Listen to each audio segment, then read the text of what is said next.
Hey guys, my name is Janitha and today I'll be making some oxtails. If you want to see how I make my oxtails, stay tuned. So first things first, you want to prep your oxtails prior to cooking. So for some reason I don't have my footage, but what I did was remove any excess fat that I was able to remove off of the oxtails. This is very important, that way once your stewed oxtails are done, you don't have a layer of oil sitting on top of the oxtails, and this is the excess fat that I was able to trim off. What we're going to do next is getting the washtails ready to wash. I will be sprinkling some salt and some bitter orange on my oxtails. If you have lemon juice or vinegar or lime juice, you can also use that. Any acid is going to work, but you want to pour about a cup of that onto your oxtails and work it together and then set to the side for about 5 minutes.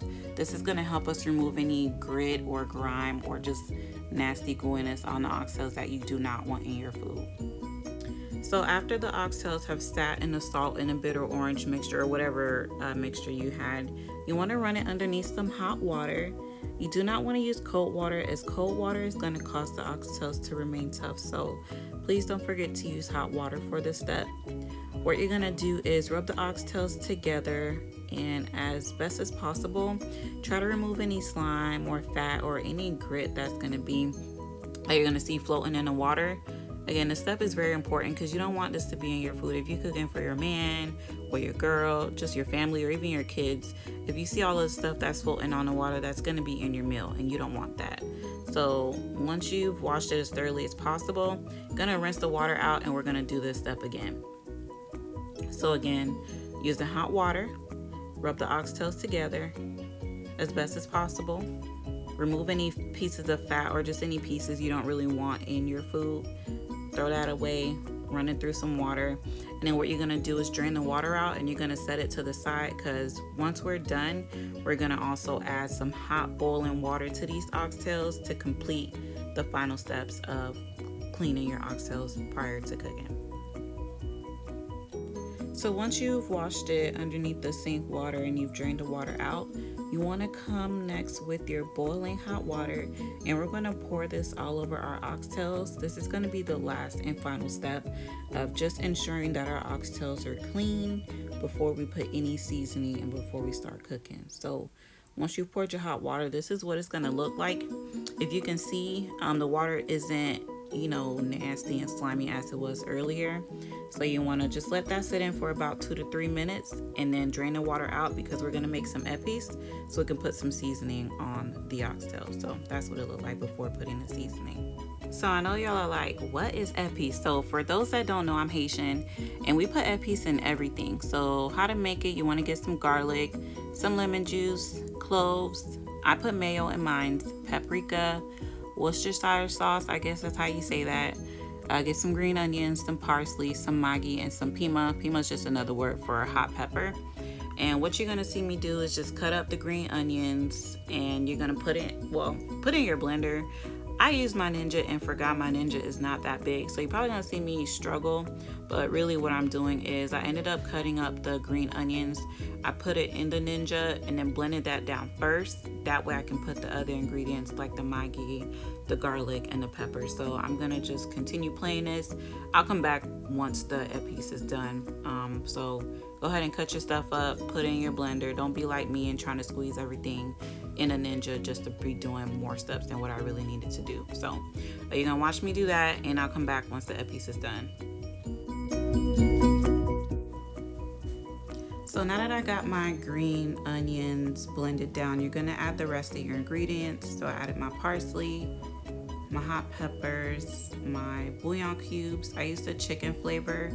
If you have beef, you can use that too. I think they also have vegetable as well. So you'll add that in. You want to add your garlic. I use about half of the container. Again, you put based off of your taste buds.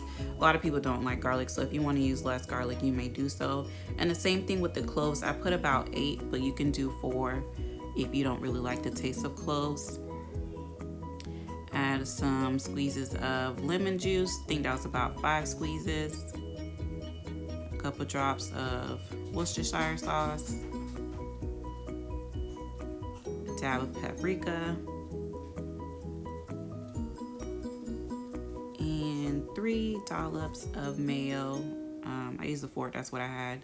Sorry about that. But once you add your mayo, you're gonna go ahead and shake it up, put it in the blender, and then we'll come back and season our oxtails. So now that your epis is ready, you're gonna go ahead and put it into your meat. This is the consistency you should be looking for. It's pretty thick, and you want to taste it just to make sure it has the right amount of salt. Mine was kind of spicy, but I like my food spicy. And then what you'll do is go ahead and add your epis onto your meat. I want to say that's about a cup and a half. I don't measure my stuff, but if you're one of those people that need exact measurements, I would say go for that. But you want to mix this into your meat and put your meat to the side. You can do this 24 hours before. You could do it the same day. I just let it rest for 20 minutes. But then what you're going to do is get your bell peppers, your onions, and your tomatoes, and you're going to want to start cutting that up. I use a third of each bell pepper and a third of the onion, as well as a third of the tomato, because you're gonna do 2 plates. The third of each bell pepper, onion, and tomato you're gonna put in 1 plate, because you're gonna use that after we brown the oxtails. And then the remaining bell peppers and onions and tomatoes, you're gonna put that in another plate, because we're gonna use that later for the final step when it comes to cooking the oxtails. So pretty much just cutting everything up one by one. I got this fast forwarded for y'all, but in a little bit you'll be seeing what I'm talking about in regards to the plates. Again, you'll have a plate which is 1/3 of each bell pepper, onion, and tomato on one side, and then the remaining bell pepper, onion, and tomatoes will be on the other plate, because we're going to use that later. So you'll see in about a second what I mean by having the 2 separate plates. This plate here that you're seeing is 2/3 of the onions or the bell peppers and the tomatoes. We're going to use that last. And this plate we're going to be using after we've completed browning the oxtail. So this is the browning sauce that I was able to locate at my store. You can use whatever you want to be honest. I'm sure it all does the same thing.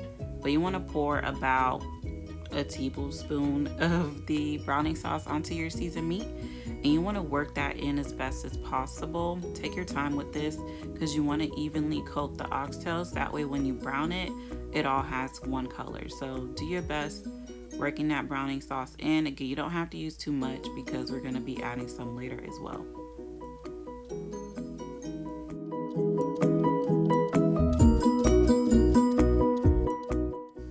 So you're going to add some oil into your pan, and then from there you're just going to add your oxtails. Be sure not to overcrowd your pan, because it's going to cause it to sweat, and it's just going to put water. So instead of browning, it's just going to sit there and do nothing.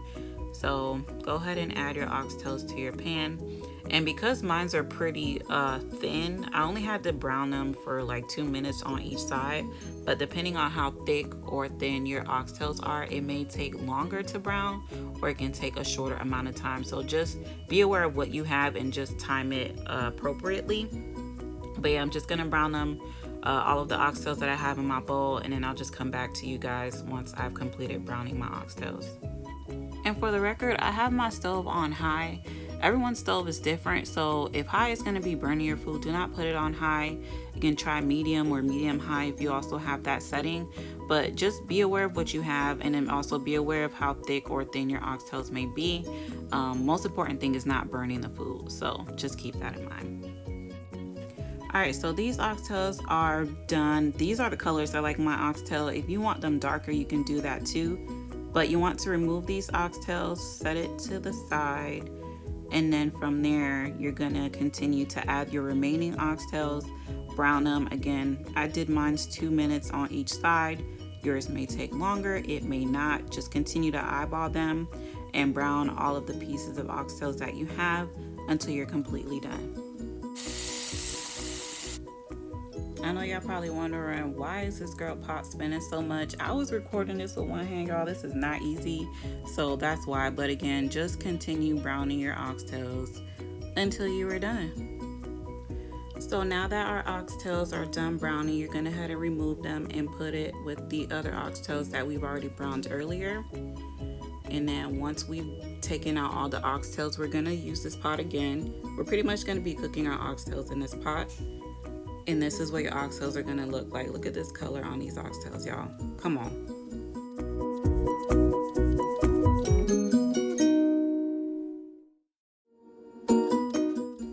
So now we're gonna add our 1/3 bell pepper, onions, and tomatoes into the same pot that we browned our oxtails.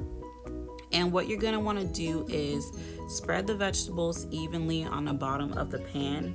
What we're gonna do is use those vegetables as a bed for the oxtails. So just make sure they're spread evenly like so. And then what you wanna do is grab your brown oxtails, add it to your pot like so. Y'all, look how good that looks. And we didn't even, we're not even done yet. We still have 3 more hours to go. But just look at that. Yeah, I know.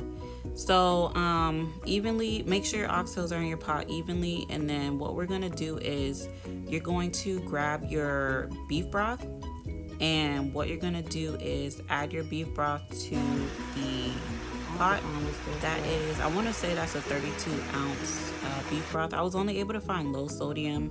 This quarantine, there's really nothing left in the store. So if you're only able to find vegetable or chicken broth, you can definitely do that too. But just make sure that your oxtails is even into the pot. Put the lid on, and we're gonna let this go for an hour. So as you can see, the first hour is up and the beef broth has reduced. So we're gonna go ahead and add 32 ounces of warm water into the pot, and we're gonna let this go for another hour, y'all. We are almost there. You want to scrape the bottom of the pot. Just make sure none of your meat is sticking to the bottom. But look how the meat is separated from the bone. That's how you know we're almost there. So go ahead and put the lid back on. We're gonna let this go for 1 more hour, and we will return and get these oxtails done.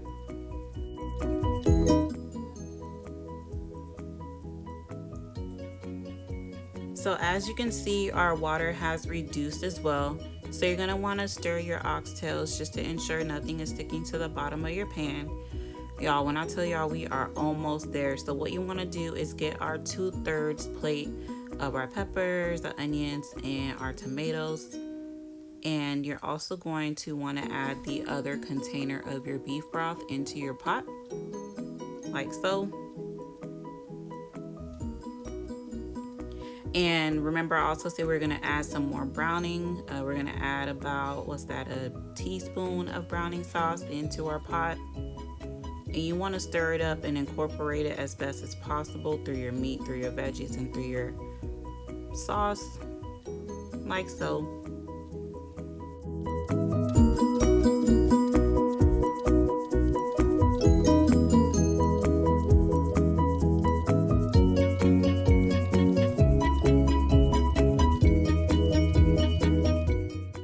So now you're gonna wanna taste your sauce just to see where your flavor is at. What I'm gonna do is add some more Maggi, and I'm also gonna add some cayenne pepper. I like my food spicy, so you're gonna add that because again, this is the last step before you get to eat your food. So you wanna make sure the flavors are there. So go ahead and incorporate all of that together.